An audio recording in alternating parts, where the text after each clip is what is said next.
Now we must deal with professional terminology. Term is a word or word group which is specifically employed by a particular branch of science, technology, trade, or the art to convey a concept peculiar to this particular activity. Terms are mostly used in special works dealing with the notions of some branch of science. Stephen Ullman states that all scientists are linguists to some extent. They are responsible for devising a consistent terminology, a skeleton language to talk about the subject matter. Philologists and philosophers of speech are in the peculiar position of having to evolve a special language to talk about language itself. We can say that terms belong to the style of language of science. Most professions have specialized vocabularies. People who work in those professions know, understand, and use terms that may not be used by the general population. Additionally, words that may have a certain meaning in one context may have a different meaning when used by members of a certain profession. For example, members of the medical profession and members of the construction of building profession both talk about joints. However, we know they are not talking about the same kind of joint. And when we talk about texts, both literary and non-literary, the English profession, and for that matter, most well-educated people, use a specific vocabulary to discuss what they have seen or read. For example, the terms polysemy, synonymy, homonymy, etc. belong to lexicology, which is a branch of linguistics. The terms labialization, palatalization, glottal to theoretical phonetics. We might meet with some controversial problems here, yes, in dealing with terminology. The first is a puzzling question of whether a term loses its terminological status when it comes into common usage. Many linguists strongly support the idea that terms are only those words which have retained their exclusiveness and are not known or recognized outside their specific sphere. From this point of view, the words belonging to the medical sphere, like theater, saoperatio, or contact, impactis matarebelli, are no longer medical terms as long as they are in common usage. The same can be true of some diseases or medicines. There is yet another point of view according to which any terminological system is supposed to include all the words and word groups conveying concept peculiar to a particular branch of knowledge, regardless of their exclusiveness.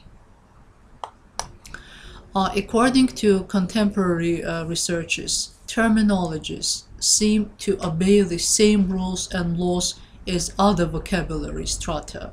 Therefore, exchange between terms and common words is quite natural, and it would be wrong to regard a term as something standing apart. One more problem dealing with terms is the problem of polysemy and synonymy. If a term has many meanings, so in other words, if it is polysemantic, it may lead us to misunderstanding. The usage of terms is not confined to the scientific functional style. In fact, terms can be used in different styles: belles-lettres style, publicist style, newspaper style, etc. When used in belles-lettres style, a term may acquire a stylistic function. And now let us deal with informal vocabulary, colloquial words. So informal words and word groups are traditionally divided into three types: colloquial, slang, and dialect words and word groups. Informal style is generally regarded as relaxed, free and easy, familiar, and unpretentious.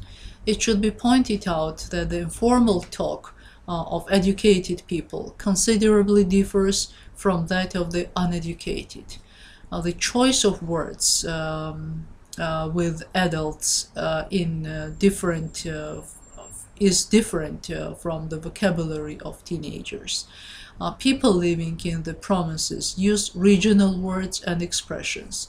Consequently, the choice of words is determined in each particular case not only by an informal or formal situation, but also by the speaker's educational and cultural background, age group, and his occupational and regional characteristics. Among the informal words, colloquialisms are the least exclusive. They are used by everybody, and their sphere of communication is comparatively wide.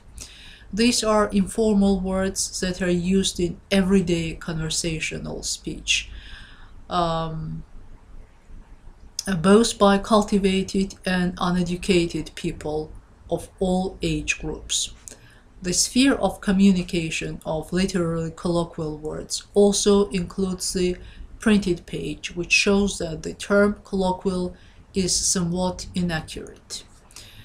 Vast use of informal words is one of the prominent features of the 20th century English and American literature. It is quite natural that informal words appear in dialogues in which they realistically reflect the speech of modern people. You're at some sort of technical college, she said to Leo, not looking at him. Yes, I hate it though. I'm not good enough at maths. There is a chap there just down from Cambridge who puts up through it. I can't keep up. Were you good at maths? I can't cope with this stuff at all. However, in modern fiction, informal words are not restricted to conversation in their use, but frequently appear in descriptive passages as well. In this way, the narrative is endowed with conversational features.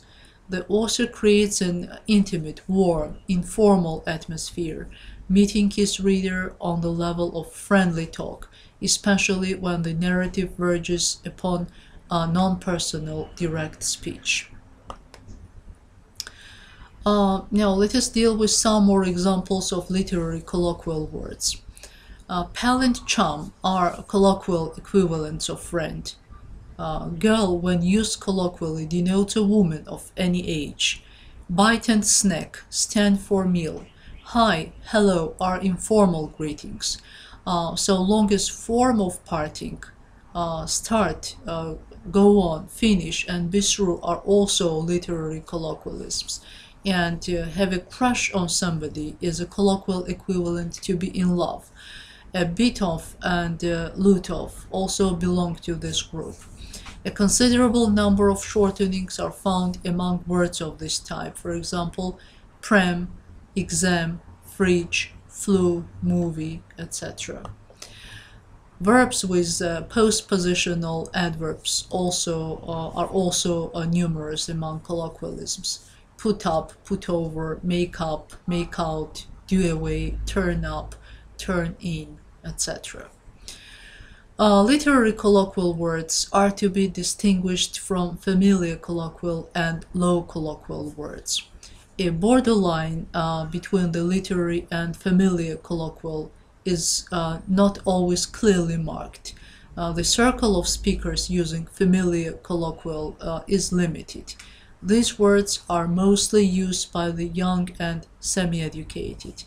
This vocabulary group closely verges on slang and has something of its coarse flavor. For example, doc for doctor, hi for how do you do, ta-ta for goodbye, goings on for behavior usually with a negative connotation, to kid somebody, to tease somebody, to banter somebody, to pick up somebody, for make a quick and easy acquaintance, go on with you for let me alone, shut up for keep silent, beat it for go away. Low colloquial is defined as uses characteristic of the speech of persons who may be broadly described as uncultivated. This group is stocked with words of illiterate English, which do not present much interest for our purposes, of course. So far as colloquialisms are concerned, most students' mistakes originate from the ambiguousness of the term itself. Many students misunderstand the term colloquial and accept it as a recommendation for wide usage, obviously mistaking colloquial for conversational. This misconception may lead to most embarrassing errors unless it is taken care of in the early stage of language learning process. The marker colloquial, as any stylistic marker, is not a recommendation for unlimited usage, but on the contrary, a sign of restricted usage. Especially, they should be restricted in compositions and reports. Such kind of vocabulary can be presented and drilled in suitable contexts and situations, mainly in dialogues.